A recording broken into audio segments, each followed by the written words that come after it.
Today we talk about an LRV known as the Eurotram, a tram made specifically for use in emerging tram networks in Europe.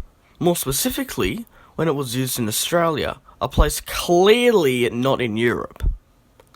In 1994, the French city of Strasbourg would connect their first light rail line amid much controversy.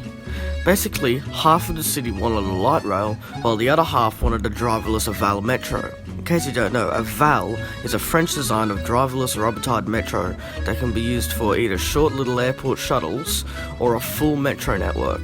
These things can bear almost any sort of condition, hence why almost all French and Northern Italian metros are Avals.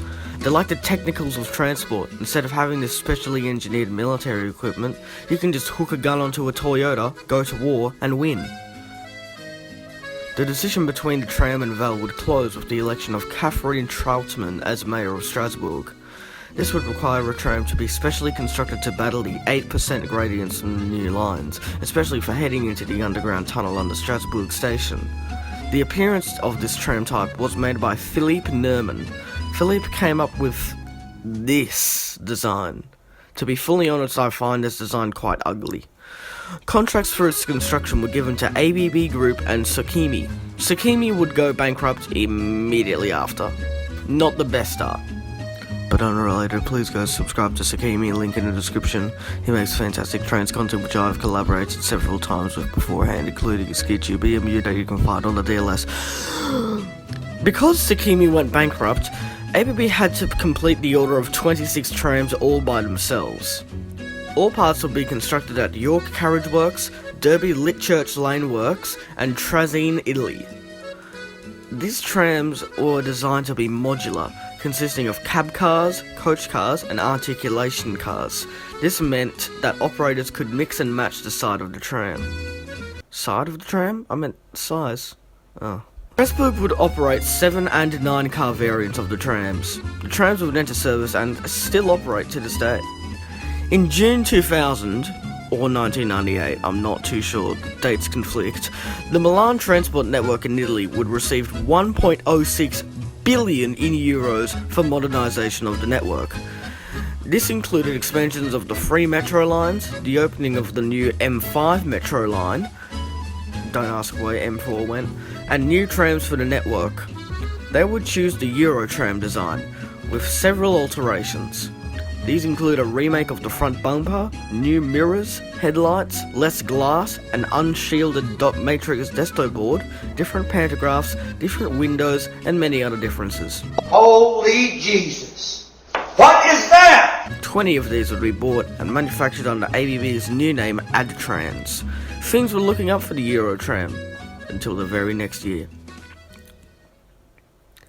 In August 2000, Bombardier announced that it was interested in buying Adtrans for $711 million, which sounds like a lot, but is actually considered to be a rather low price.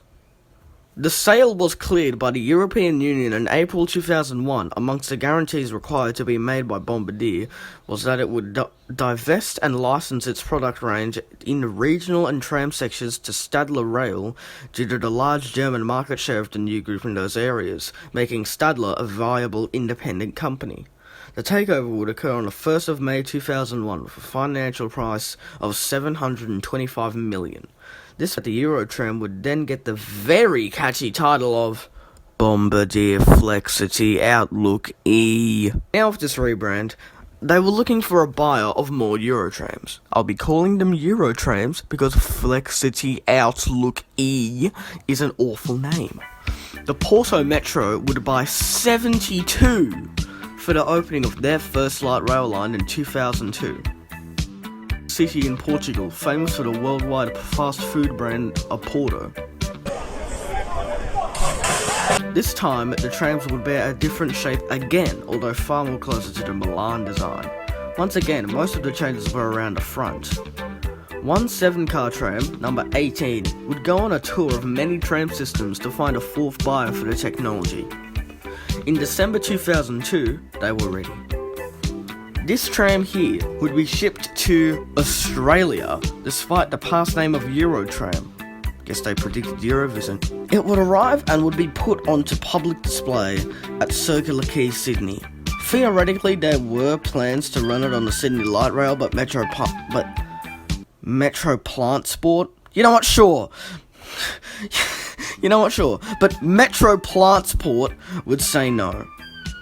It would sit on display in front of Customs House in Circular Quay for 2 whole weeks, making it technically Sydney's third light rail vehicle, the first being 144S, as we discussed in the previous video, and the second being the Vario tram, which the polls have decided will be on the next tram video. Ooh, cool. After 2 weeks of being on display, it would be shipped to Melbourne as a 7-car tram. Melbourne had just gone through a massive privatisation scheme. The Melbourne tram network would be split into Yarra Trams and Swanston Trams from 1997.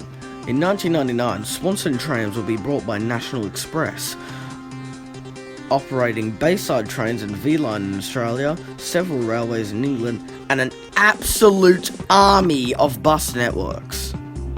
The tram networks were looking for new rolling stock to replace the aging high-floor tram cars. High-floor trams had been experiencing a bit of a purge worldwide, as all tram networks transitioned to being DDA compliant for disabled people. The tram would operate between Docklands and Simpson Street, East Melbourne, located between West Richmond and Jolimont railway stations. This line is currently made up of lines 75 and 70.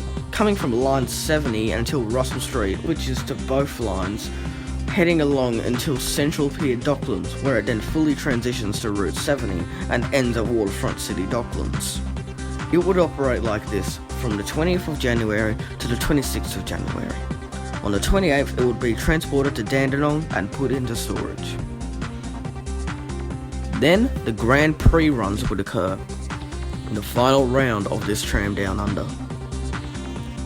On the 3rd of March 2003, it would be transferred from Dandenong to the Docklands and would start up running once again for 3 days, before running on the Melbourne Grand Prix Day.